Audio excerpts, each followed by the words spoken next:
to warn you. It was a $500,000 film shot in an active Boy Scout camp, a cheap, throwaway movie destined to vanish.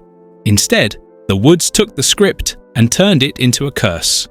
From real-life stalkers hunting the star to a legendary kill bought for the price of a used car. This is the true, terrifying story of how Friday the 13th became a billion-dollar nightmare that refused to die. Get ready for 20 strange facts about the cult classic horror film. This is the tale of how a summer film shoot became a horror franchise that still sends shivers down the spine. Number 1. The real-life stalker nightmare. When the film became a surprise box office success, its lead actors were completely unprepared for the sudden dark side of fame. Actress Adrienne King soon started receiving unsettling correspondence from an individual who claimed to be tracking her movements around New York City. The tone of the letters grew increasingly intense, crossing the line from obsessive admiration to menace. The situation climaxed when the stalker broke into her apartment. King managed to escape physically unharmed, but the traumatic intrusion led her to step away from acting almost completely, retreating from the public eye for years. When she eventually resurfaced, it was through her artwork, specifically painting scenes inspired by her nightmares. The irony is stark. The film where her character was relentlessly hunted ended up setting the stage for a terrifying parallel in her actual life, permanently blurring the line between cinematic fiction and brutal reality. Number 2. The $10,000 car payment. Betsy Palmer initially had zero intention of accepting the role of Pamela Voorhees. At the time, she was a respected figure in theatre and television, a familiar, wholesome face associated with decades of family dramas. When her agent presented the script for a cheap slasher about camp counselors being brutally murdered, Palmer's first reaction was outright scorn. She reportedly dismissed the material as a piece of garbage. However, a look at her disabled, rusted-out car changed her mind. She desperately needed $10,000 for a replacement vehicle. The paycheck offered by the Friday the 13th production was precisely $10,000. She took the job, convinced no one would ever see the resulting film. Her fierce, unhinged portrayal, the trembling smile, the maternal fury, the shocking final sequence, created one of horror history's most iconic reveals. That single, reluctant paycheck bought her a car and, inadvertently, granted her cinematic immortality. Number 3. The critics' rage and free publicity. When the movie premiered, critical reaction was not just negative, it was hostile. Influential film critic Gene Siskel famously used his platform to label the film an immoral piece of trash, and went so far as to publish Betsy Palmer's home address, encouraging readers to send her hate mail for participating in it. The widespread condemnation was so severe it sparked public debates about movie censorship across North America. Paramount executives publicly apologized for the film's content while quietly enjoying the massive box office returns.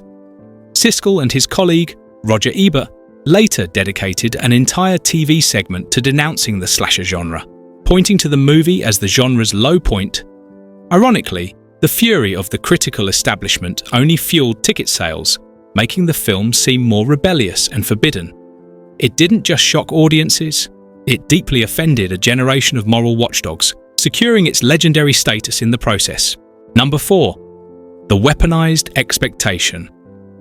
Early audiences assumed the killer was the standard horror trope, a lurking male psycho. Director Sean S. Cunningham and screenwriter Victor Miller carefully cultivated this assumption. They framed the shots from low angles, keeping the killer's body obscured at the shoulders, using the camera height and stance typically reserved for a man. The resulting shock when the murderer was revealed to be a seemingly sweet older woman filled theaters with gasps. Betsy Palmer recalled that men during test screening shouted, "It's his mother!" as if the genre itself had been betrayed. The twist was a weaponized subversion, flipping the established male slasher figure on its head. This single reveal redefined horror archetypes. Pamela Voorhees wasn't just Jason's mother. She was the original horror matriarch, a monster born from love twisted into homicidal rage. Number 5. The unintentional body count. The final film features 11 deaths, but that high number was unplanned. Initial script drafts contained only 7 kills. During the post-production phase, Cunningham and editor Steve Miner felt the middle section of the film dragged. To compensate, they ingeniously spliced together alternative footage and reused gore takes, creating the illusion of more fatalities without shooting new material. This sudden abundance of carnage gave Friday the 13th an unexpected reputation as a body count movie. The 11 kills set a brutal new standard for shock value. Horror was no longer solely about suspense. It was about numbers, escalation, and one-upmanship. The film inadvertently created a new rule. Every subsequent slasher film tried to outdo the last with a higher death toll, and more inventive gore terror became quantifiable, and death became the currency of 1980s horror franchises. Number 6. The Sheriff's Surprise Visit. On the third night of the film shoot, the local sheriff received a panicked call reporting screams and flashing lights emanating from Camp Nabosco. Assuming it was a serious disturbance, deputies rushed the property, only to find the crew in the middle of a scene, with actors covered in fake blood stumbling out of a cabin. The officers demanded permits and threatened to shut down the entire production. When special effects artist Tom Savini showed them the prosthetic heads and latex limbs, one deputy reportedly turned pale and murmured, "You people are sick." The frightening encounter, however, became a point of pride for the crew. Cunningham later claimed it was proof they had achieved maximum realism. If law enforcement couldn't tell the fake gore from a real tragedy, they were doing their job disturbingly well. Number 7. The Active Boy Scout Camp. Camp Nabosco wasn't an abandoned location. It was an active Boy Scout facility that continued to operate during the movie's production. The film crew had to make a strict promise to local councils that they would meticulously clean up every fake bloodstain and remove all morbid props before the next youth session began. Despite their efforts, when the scouts returned that summer, remnants lingered. Red dye in the showers, prop knives hidden under bunks, and even a mannequin head tucked away near a canoe shed. Camp counselors used the film's legacy to tell nervous campers cautionary tales about the cursed woods. For years afterward, staff would playfully warn children not to swim after dark, joking that the lady in blue might still be searching for her lost child. Number 8. The ad that funded the movie. It's astonishing, but the film was being advertised complete with its now famous cracked glass logo. Before any funding was secured, producer Sean S. Cunningham took out a provocative ad in Variety in July 1979, boldly proclaiming the project would be the most terrifying film ever made. At that point, the production was merely a skeletal idea, a title, a loose outline, and a significant amount of ambition. Cunningham's strategy was simple. He believed the title alone could attract investment. The gamble paid off. The ad generated enough excitement that studios and financiers began calling, effectively funding the movie with nothing more than a powerful name and sheer nerve. In essence, the concept sold itself. It was a horror film built on a marketing idea before the cameras ever started rolling. Number 9. The Halloween Blueprint. When screenwriter Victor Miller began writing, he heavily referenced the success of Halloween, 1978. He studied the cold opening, the use of stalking shadows, and the classic structure of teen victims being eliminated one by one. The elements that made John Carpenter's masterpiece so effective. Cunningham was open about the influence, admitting Halloween's structure served as a foundational template, but the team aimed to evolve it. Miller introduced new elements, a remote wilderness setting, deep-seated secrets from the past, and a killer whose identity was the ultimate reveal. While some critics dismissed it as a simple rip-off, there's undeniable artistry in adaptation. Friday the 13th took the fundamental blueprint of Halloween and layered it with more explicit gore, unsettling woodland tension, and a mother's vengeance. Number 10. The Kitchen Birthplace of Gore. Special effects maestro Tom Savini didn't work in a high-tech lab for the movie. He worked in a camp kitchen.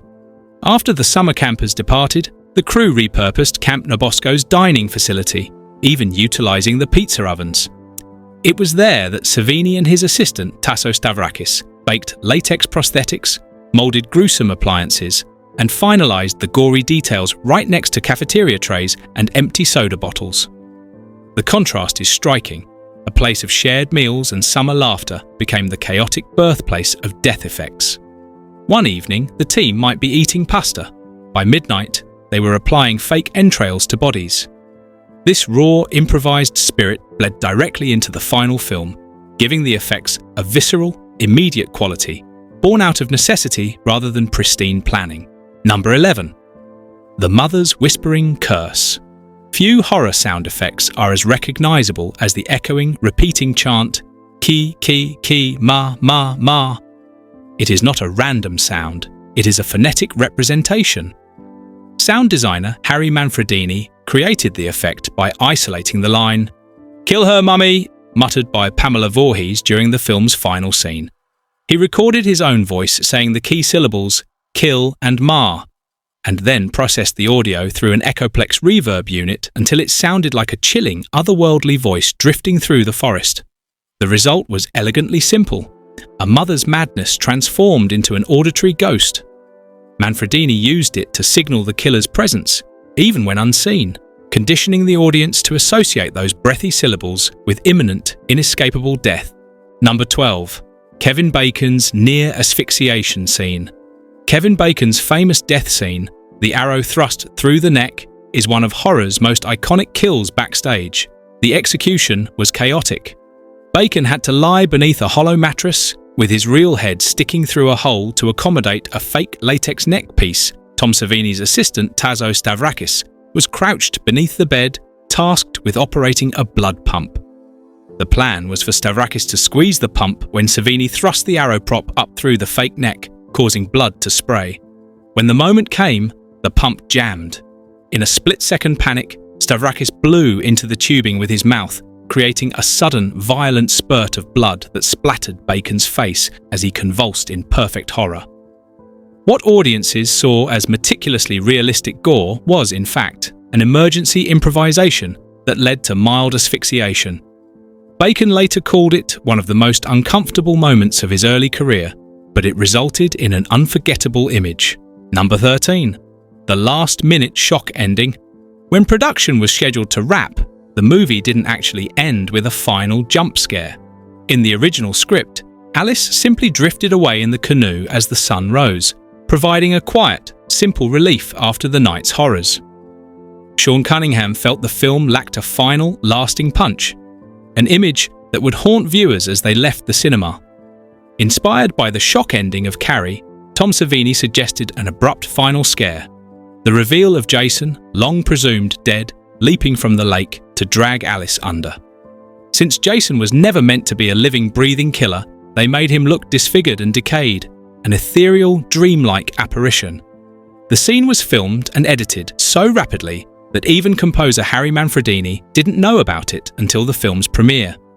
It was a moment of cinematic lightning that cemented the film's status as a ritual of terror, demanding one final cathartic scream. Number 14. Savini's Blood Bible. Throughout the shoot, special effects artist Tom Savini carried a battered black notebook he referred to as his Blood Bible. It contained detailed sketches, notes, and exact formulas for every kill, syrup ratios for the fake blood, specific camera angles, and timing marks for the blood pumps and prosthetics. The book was also filled with macabre sources of inspiration, including medical photos, autopsy references, and even sketches drawn from Savini's service as a combat photographer in the Vietnam War. This notebook guided him like a sacred text. After the film wrapped, Savini refused to give it to the studio, keeping it locked away for decades today. Fans regard it as the Necronomicon of slasher cinema, the book that literally codified the language of on-screen death. Number 15. The unexpected box office juggernaut. When the cast and crew first saw the finished product, there was a general feeling of unease. Sean Cunningham was particularly anxious, noting the raw acting, uneven pacing, and intense, but not necessarily artistic, gore. Paramount executives reportedly had a flat reaction during the test screening. Cunningham later confessed he walked out convinced the movie would disappear after a short run at drive-ins. But when the film opened on May 9, 1980, Weeks before the actual Friday the 13th in June, lines wrapped around theatres, teenagers came in shrieking, cheering groups, and word of mouth exploded. On a budget of approximately $550,000, it earned nearly $60 million worldwide. Critics may have loathed it, but audiences were addicted. Cunningham later admitted he never anticipated that level of success. "It was supposed to be quick and dirty," he said. It turned out that quick and dirty could last forever. Number 16. The blindly painted poster. The striking promotional poster, the dark silhouette holding a knife over a glowing forest, is as iconic as Jason's mask. However, the artist, Alex Ebel, never actually saw any footage of the film. He was given a minimal description. "A killer stalks teenagers at a camp by the lake. Make it ominous." Ebel painted the image in just 2 days, using stark whites and deep blues to convey menace and moonlight. The empty, cabin-filled interior of the silhouette was a last-minute creative choice meant to symbolize both voyeurism and entrapment. Paramount loved the design and used it for nearly every global release. Ebel reportedly didn't realize his work had become one of the most famous horror posters of all time until fans began showing up at his studio years later with VHS tapes for him to sign. Number 17. The Whispers of Crystal Lake. After filming concluded, the crew left behind more than just forgotten props. Locals near Blairstown, New Jersey, the real-life location of Camp Crystal Lake, began reporting peculiar occurrences around Camp Nabosco. Visitors claimed to hear splashing sounds at night, even when the water was perfectly still. Park staff discovered animal carcasses strangely arranged in circles near the former shooting sites. One park ranger even swore he saw a hand reaching out of the lake shallows before it abruptly vanished. While skeptics dismissed these stories as cheap publicity, an undeniable, eerie stillness settled over the area. Tour guides later noted that fans visiting on an actual Friday the 13th would leave offerings by the lake: small machetes, hockey masks, and even handwritten notes addressed to Jason. Decades later, when a storm destroyed the dock used in the final scene, no one bothered to rebuild it. Staff jokingly refer to the ruined spot as Jason's spot. Number 18. The genuine act of violence. In one of the film's early scenes, a counselor discovers a snake in her cabin, which the group subsequently kills. What most viewers don't know is that there was no fake creature. It was a real snake. Tom Savini initially intended to use a rubber prop, but the director insisted on absolute authenticity. When the cameras rolled, the actor used a real machete and decapitated the snake in a single, unsimulated strike. Its twitching body captured on film the animal's real-life owner, a local wrangler who had lent it to the production, was reportedly furious, storming off set while shouting at the crew. Even Savini, who specialized in simulated gore, admitted he felt sick watching the action.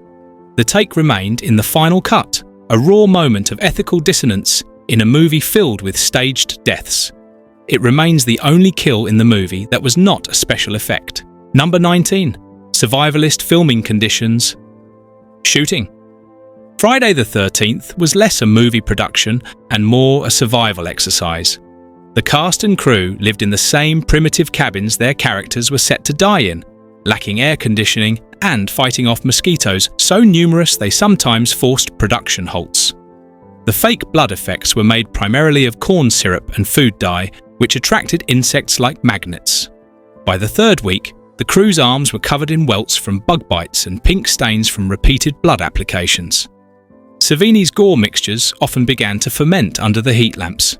During one scene, the syrup started giving off a sour odour that permeated the cabin. Actors joked that the crew didn't need special effects to make the location smell of death. This chaos, the sweat, and the uncomfortable reality seeped into the film's DNA. What the audience sees on screen isn't just horror makeup, it's a piece of preserved summer rot on celluloid. Number 20. The town that embraced the curse. Blairstown, New Jersey, the small town near Camp Nabosco, was initially furious about being immortalized as the entrance to a murder spree. After the film's release, horror fans flocked to the community, trespassing on private roads and taking pictures at the local diner featured in the opening scene. For years, locals complained, referring to the entire situation as the Curse of Camp Blood. As the decades passed, however, the town changed its tune, slowly leaning into its unsettling legacy. Today, Blairstown celebrates Friday the 13th with guided tours, special film screenings, and fan festivals.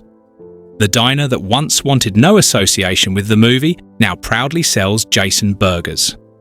What began as local resentment evolved into a form of unique community pride. The movie gave the town an identity, proving that even pure fear, given enough time, can turn into folklore.